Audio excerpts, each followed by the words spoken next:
if Israel's doctrine is to deliberately destroy civilian infrastructure as a way to deter its military adversaries, which Israel is doing right now, is in Gaza and also in Lebanon, and also if Israel is hesitant to fight a ground war, which it clearly is, and it has the advantage in the air, which it's perfectly content to continue pursuing.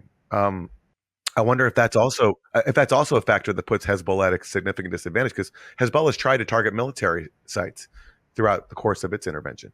Yeah, but the expectation was that if they do not relent in their rocket missile attacks, it prevents the Israelis, Mr. Netanyahu, from declaring victory. And so at some point they have to launch the ground invasion. And at that point, Hezbollah has all the advantages. It has the two main advantages of its home territory. So it knows every square inch of Lebanon. And it has the second, which is not a small advantage. They're ready to die. Israelis don't want to die. Not one of those persons in the Israeli army is ready to die for the cause. They want to go to their nightclubs. They want to go on their trips abroad. Dying for a cause is not on their agenda. Whereas for Hezbollah, it is on the members of the party of God. They're ready. They're prepared. And at this point, they probably want to, as I believe Nasrallah wanted to die at the end, because otherwise it makes no sense how he died. So that's a very big advantage. But that advantage may not come into play, because it's possible they'll do what they did in Gaza. If you look at the figures for deaths in the Israeli army, it's less than one a day. The last figure they gave out was after October 7th. It was 349 Israeli soldiers killed in Gaza. That's in 365 days. It's less than one a day, because there are no battles in Gaza. This is all a myth. There's no war in Gaza. The moment the media reported each day the conflict under the subheadline, it would be the main headline, and the subheadline everywhere was the Israel-Hamas war. The Israel-Hamas war. The moment they got that subheadline, Israel won the propaganda war, because they were depicting it as a war. There was no war in Gaza. There are no battles in Gaza. You search your memory, 365 days. Do you remember one day when a battle was reported? What they do is they just flatten everything in their path, pulverize it, and then they move in order to blow up. They don't even go into the tunnels. They blow up the shafts of the tunnels. There was no war in Gaza. It's all a myth. That's why, when you hear the talk, Israel says, we killed 18,000 fighters, Hamas terrorists. How would they know? How would they know who they killed? Gaza's Ministry of Health doesn't know, because Hamas doesn't wear uniforms. They don't carry around IDs saying Hamas terrorist. So the Ministry of Health hasn't a clue whether this young male in front of them is Hamas or just was a young male who was walking in the street or in a building. So how would Israel know? It never actually fights Hamas militants. It may see some dead bodies on the ground, but it doesn't have a clue whether it's a militant.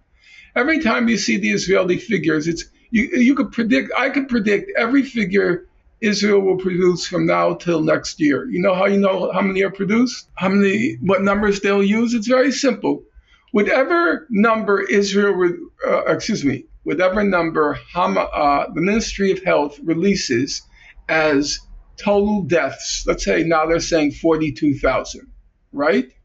So Israel's going to say, we killed 21,000 Hamas terrorists. They want to show the 1-to-1 ratio.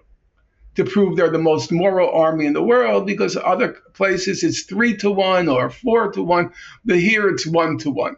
So all they do is take the total number killed, divide it in half, and say that's the number of militants we killed or terrorists that we killed.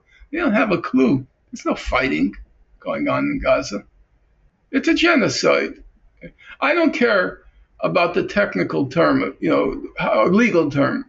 That's for the International Court of Justice to adjudicate, and law is its own discipline, and how they define genocide is not always the same as the way a layperson or Oxford English Dictionary defines genocide.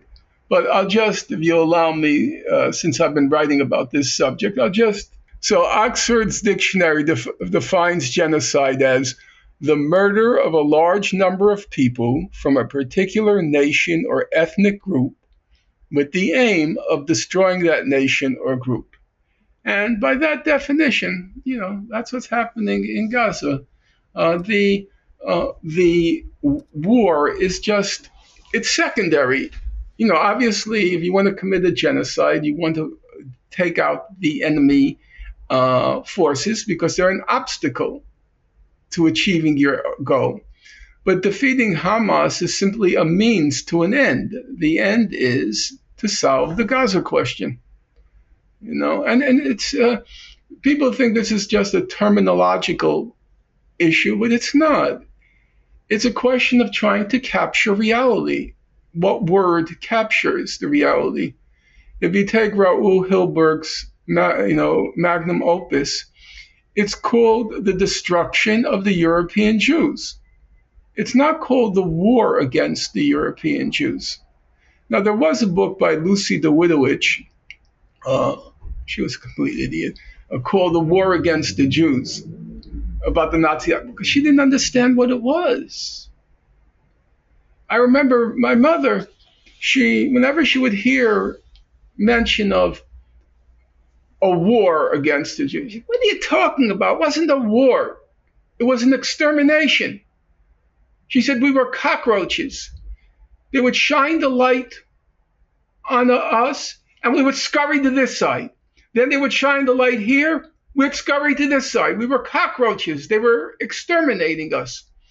And of course, that image and the appropriateness of that image, because my mother had sensitivity to language, even though English was her several languages, but she knew Latin and she knew the roots and she understood language. That came to mind for me because you see the Gazans scurrying here, scurrying there, go to the north, go to the south, go to Masawi, go, always scurrying. It's an extermination. And wherever they go, they get bombed. Wherever they go, they get bombed. It's an extermination. It has nothing to do with war.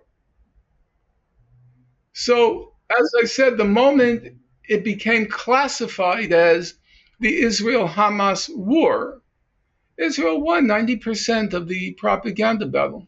The only ones who understood what was happening were, of course, the South Africans.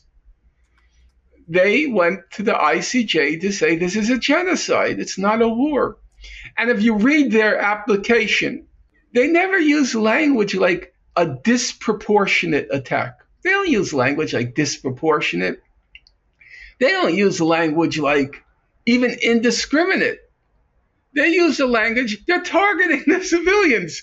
Do you know what a disproportionate attack means? It means you have a military target and you cause what's called excessive damage to civilians and civilian infrastructure. So let's say you want to attack Nasrallah. You want to kill Nasrallah. Does that justify killing 300 civilians, or is it disproportionate? But a disproportionate attack presumes you are targeting a military site or combatants. But that's not what's been happening in Gaza. They're not attacking military targets. If they hit a military target, it's just by accident. It's a statistical error if they hit. It's the equivalent of a statistical error. They're If it's military, targeting. Norman, you can't even define it as conventional military because Gaza is not a state. It doesn't have a standing army. It's there's Hamas is a militia with some weapons, but nothing that any functional army would have. So even the term military is not even appropriate. The fight, a combat with guerrilla armies is obviously not something new. And guerrilla armies under what's called international humanitarian law, they're also bound by the laws of war. So it's obviously a very unequal war, but I would still say if it's a guerrilla army, yeah, you can say the laws of war apply. But this is not a war, it's a genocide. I was on with this guy, Richard Kemp. Aaron might know him. Do you know him, Katie? The British He's guy? yes, he's Israel's main military apologist. And I was on with him on Piers Morgan a couple of days ago. It was a complete disaster, but that's a separate issue. I made the point. I said, look, yesterday I read this letter from 65 physicians from around the world. They're not from Gaza. 65 physicians who gave testimony as to what they observed. And every one of the physicians, all 65, testified that the children the children who were coming into the hospital, they had bullet wounds to the skull or to the chest. No shrapnel. It wasn't, bombs and shrapnel. It was targeted bullet wounds to the skull and to the chest of children. What does that have to do with war? They're targeting children. Snipers are targeting children. There's the convent. I've been reading the Navi Pillay UN report on Gaza. And they describe the convent. So there are two women in the convent. They're rushing to go to the bathroom. The snipers killed. They knew who the women were because the church, the Catholic Church, had sent all the coordinates and all the information to Israeli officials. They knew who they were killing. They then fired 2 tank shells at a school for disabled children. There were 54 disabled children who used the school in the convent complex. They fired 2 tank shells at it. What does that have to do with the war?